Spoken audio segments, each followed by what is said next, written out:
Bankku eli Panwagen 206 on ruotsalainen panssaroimaton, telaketjuvetoinen, nivelohjattu, uintikykyinen ja äärimmäisen maastokelpoinen telakuorma-auto. Hägglund & Söner AB valmistama ajopeli oli heti alusta saakka kansainvälinen myyntimenestys. Firma on sittemmin fuusioitunut osaksi monikansallista BAE Systems-korporaatiota, mutta Hägglunds tuntuu edelleen olevan laajasti käytetty yleisnimi kaikille kaksiosaisille telakuorma-autoille. Kävimme Pornaisissa koeajamassa tämän syrjäseutujen työjuhdan. Käydään videolla vähän läpi Bankun historiaa ja pohdiskellaan, mikä muuttuu, kun puolustusvoimat tästä jossakin vaiheessa luopuu. Tämän videon tarjoaa YesDeli. YesDeli on kotimainen verkkokauppa, jossa kaikki on sokeritonta, ketoystävällistä ja diabeetikoille sopivaa. Olen itse ollut YesDelin asiakas yli 5 vuotta. Olen pystynyt heidän valmistuotteillaan keventämään merkittävästi ruokavaliota. Jos ostat ihan mitä tahansa YesDelin verkkokaupasta, niin saat koodilla 206 pussin karppisokeria kylkiäisiksi. Etu on voimassa 31. maaliskuuta 2025 saakka.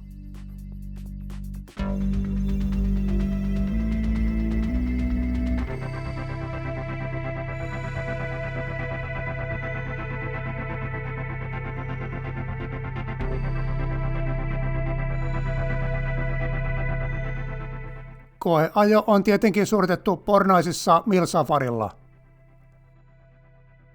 Kun käyt Milsafarilla koeajolla, niin nappaa safarikeskuksen pöydältä muistoksi satunnaista sotilashistoriaa hihamerkki.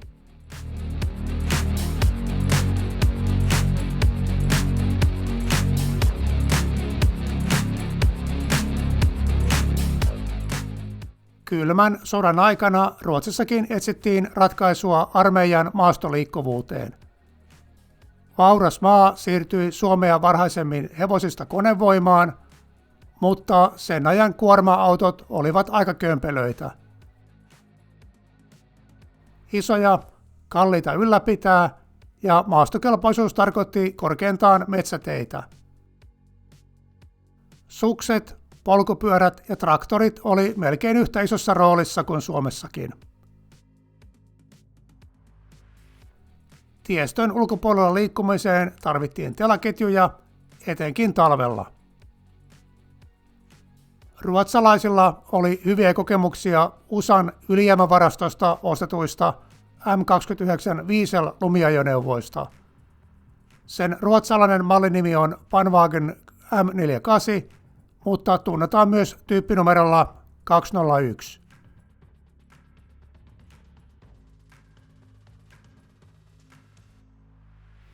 Ruotsissa luonnosteltiin 1958 taktis-tekninen mietintö, jossa haluttiin ratkaisua Pohjois-Ruotsin talviliikkuvuuden ongelmiin. Mietinnön sanamuoto kuului suurin piirtein seuraavasti. Talviolosuhteissa runsaan lumen aikana jalkaväen eli hiihtojoukot liikkuvuus lisääntyy, mutta ajoneuvojen liikkuvuus vähenee. Hiihtojoukkueen liikkuvuuden edut on hyödynnettävä. Tämä edellyttää ajoneuvoja, jotka pystyvät liikkumaan vähintään yhtä nopeasti kuin hiihtojoukkue, auratulla tiellä tai umpihangessa. Tällaisten ajoneuvojen tulee olla osa organisaatiota. Ne korvaavat traktorit ja muut rengasajoneuvot talvella syvän lumen olosuhteissa. Mietinnön pohjalta ruotsalaiselle autotehtaalle esitettiin pyyntö kehittää kyseiseen tarpeeseen sopiva kulkupeli. Tarjouskilpailun voitti Volvo Polyender Munktel traktoritehtaan Panwagen 202. Sarjavalmistus alkoi 1961. 40 vuoden aikana valmistettiin yli 2000 Panwagen 202. Kevyt rakenne, Leveät telaketjut ja nivelohjaus mahdollisti hyvän maastoliikkuvuuden. Suurin käyttäjä oli tietenkin Ruotsin puolustusvoimat, mutta näitä meni myös vientiin ja siviilimarkkinoille. Saatujen kokemusten perusteella Ruotsin puolustusvoimat järjesti 70-luvun alussa uuden kilpailutuksen. Tarjouspyyntö oli käytännössä modernimpi versio Panwagen 202. Kaksiosainen nivelohjattu maastoajoneuvo, mutta piti olla teknisesti varmatoimisempi, halvemmat käyttökustannukset, parempi maantieajattavuus ja kyky kantaa isompi kuorma. Volvo BM ja Hägglund tekivät tarjouksen, ja näistä Hägglundin malli osoittautuu tarkoituksenmukaisemmaksi. Se sai mallinimen Panwagen 206. 1979 Ruotsin puolustusvoimat teki 3500 ajoneuvon esitilauksen ja kohta tilasivat vielä 1000 bankkua lisää. Bankusta tuli nopeasti kansainvälinen myyntimenestys. Sitä on viety yli 15 maan armeijoille, lisäksi myyty myös siviilimarkkinoille erilaisiksi työkoneiksi.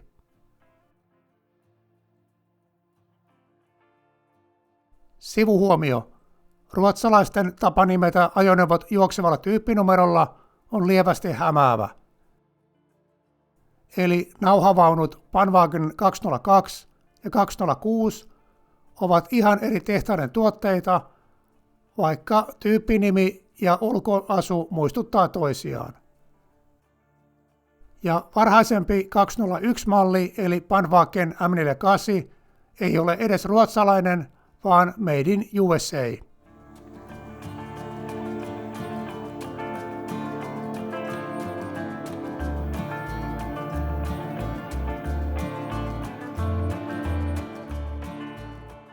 Vankku on rakenteellisesti kaksiosainen.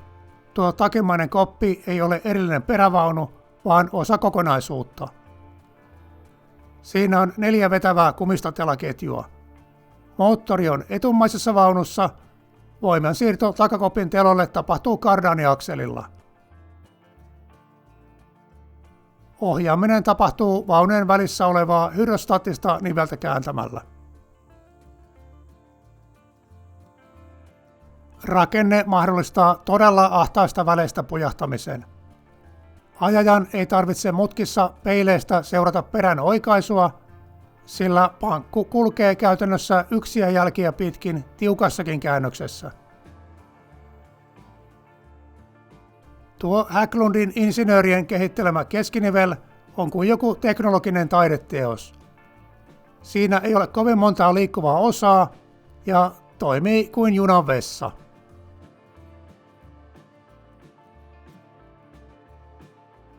Telaketjuvehkeiden ominaispiirre on, että sivuttaispito on hieman heikko.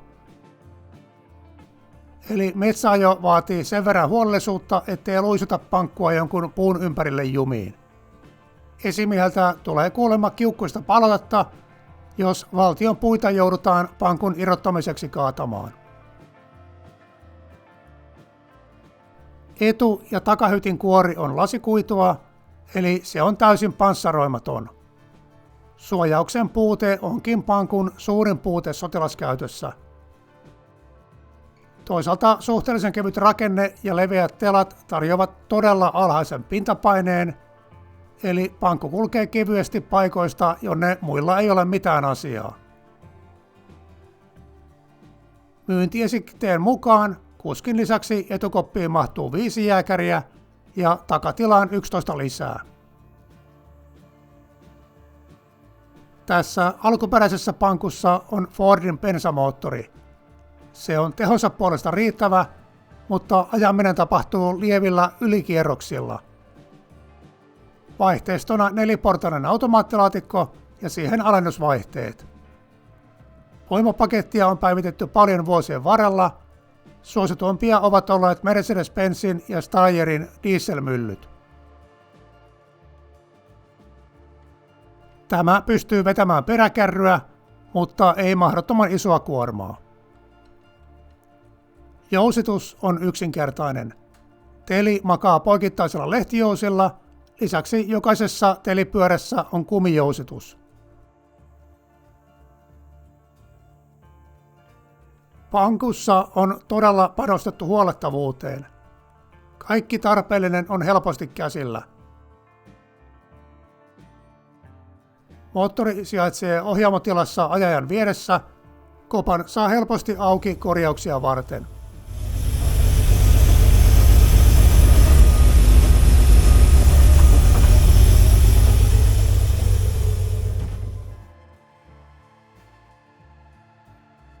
Pankku kahlaa helposti ylimetrisessä vedessä. Tärkeintä, että keulassa oleva ilmanottoaukko pysyy vesireiän yläpuolella. Pankku on pienellä valmistelulla uintikykyinen. Vakiovarustukseen kuuluu muun muassa pilssipumppu. Potkureita ei ole, mutta telaketjut pitävät vaunun liikkeessä vedessäkin.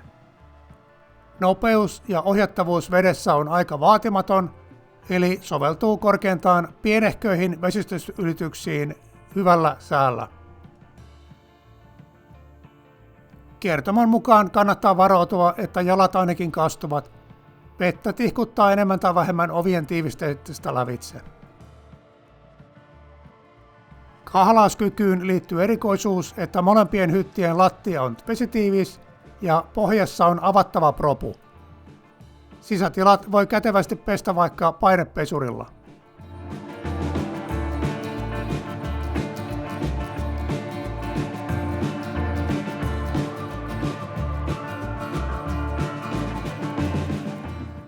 Suomen puolustusvoimat hankki 70-luvulla pienen erän Panwagen 202 testikäyttöön. Se vaikutti erittäin lupaavalta konseptilta, mutta kantokyky ja käyttökustannukset jättivät hieman toivomisen varaa.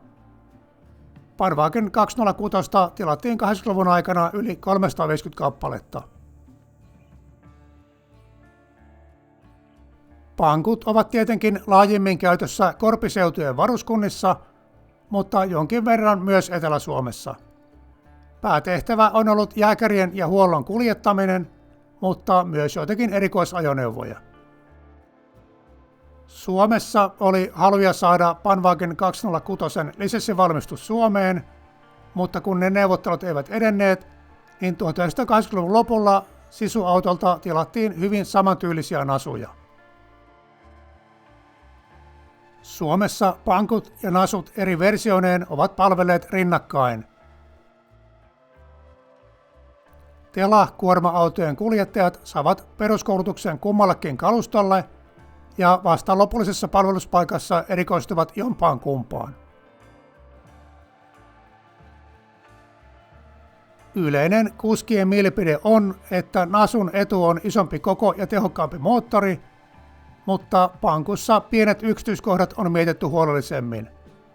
Pankku on kokonaisuutena varmatoimisempi ja vaatii vähemmän huoltoa. Pankku ja nasu olivat pidettyjä ajoneuvoja niin kuskien kuin matkustajienkin näkökulmasta. Moni muisteli, että pankku oli meluisa ja varsinkin TST-varustuksessa tolkuttoman ahdas.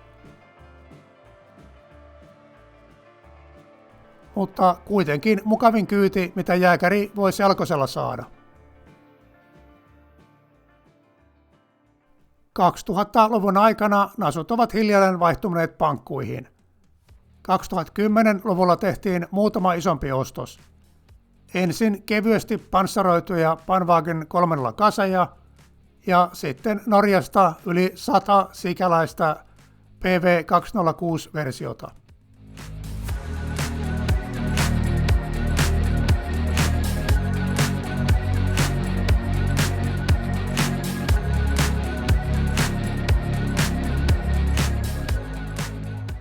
Itsellä on aikaisempaa kokemusta pankusta vain matkustajana. YK-hommissa norjalaisten mukana vuoristossa. Pankusta ei sieltä jäänyt muuta mieleen kuin että ihminen voi ihan hyvin nukkua autossa kuulosuojaimet päässä.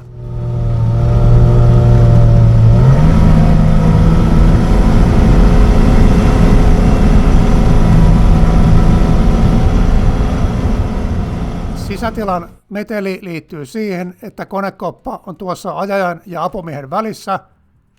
Moottoria huudetetaan kohtuullisen isoilla kierroksilla. Ulospäin pankku on kuitenkin melko hiljainen.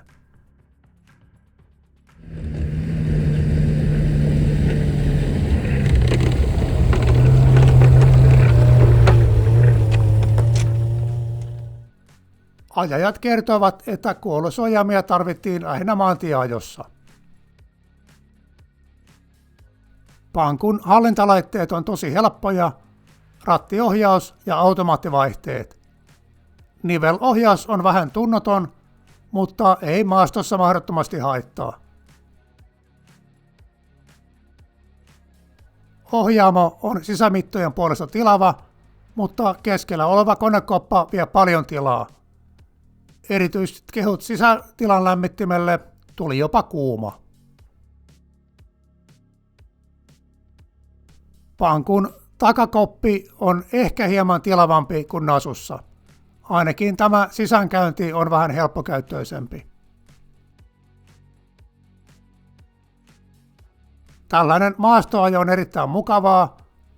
Vaikka nyt on vaisu talvi, niin pääsee näkemään, miten helposti se pyyhkäisee lumipeitteen ylitse. Tällaisen lyhyen koeajon perusteella en huomannut isoa eroa Pankun ja Nasun välillä. Aika samantyylisiä työkoneita. On helppo ymmärtää, miksi tämä on erittäin pidetty ajoneuvo.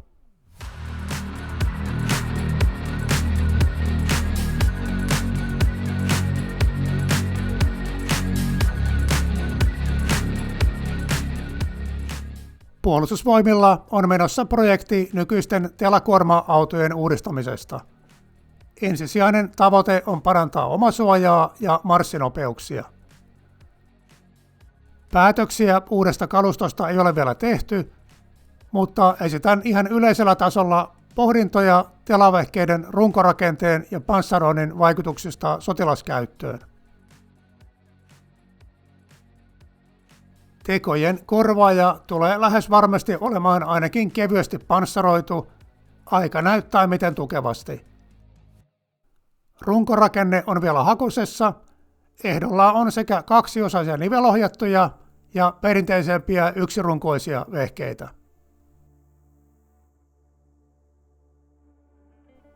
Pankku on panssaroimaton ja suhteellisen kevyt. Se on eduksi maastossa, koska maahan kohdistuva pintapaine on älyttömän pieni. Tavallinen panssaroitu tela-ajoneuvo ei kulje lumen pinnalla kuten pankku, vaan puskee läpi, eli jos on tarpeeksi lunta, niin saattaa juuttua pohjastaan kiinni. Panssarointi kasvattaa painoa ja painopiste nousee. Kuoren lisäksi tarvitaan järeämpi moottori, vaihteisto ja voimasiirto.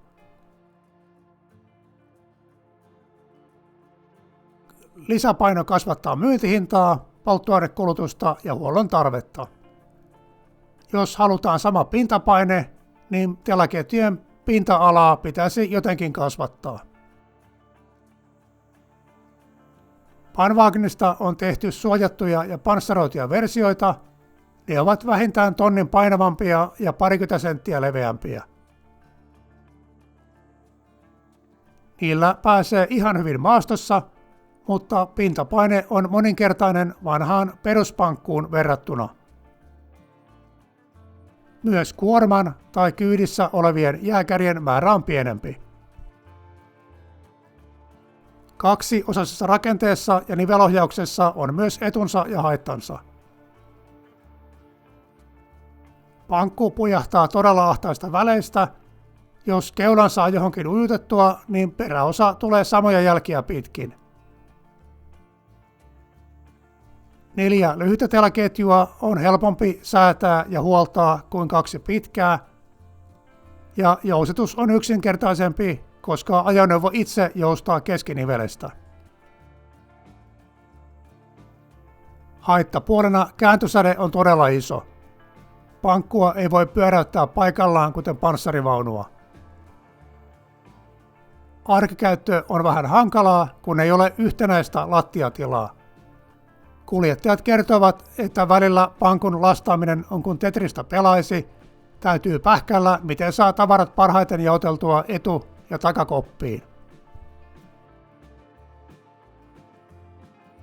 Yksirunkoinen telavehje on vetäjänä tehokkaampi, mutta sillä ei ilmeisesti nykypäivänä ole isoa merkitystä sotilaskäytössä.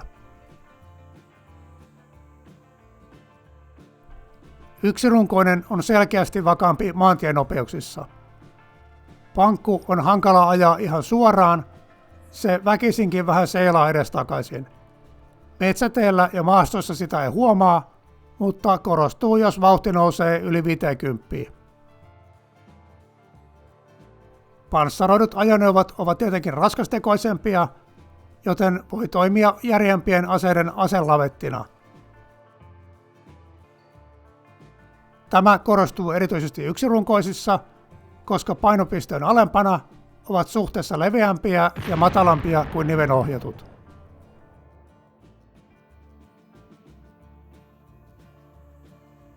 Siinäpä niitä omia pohdintoja aiheesta. Ja suosittelen lämpimästi koeajoa, ruotsalaisuudesta huolimatta ehdottoman kiinnostava syrjäseutujen työjuhta.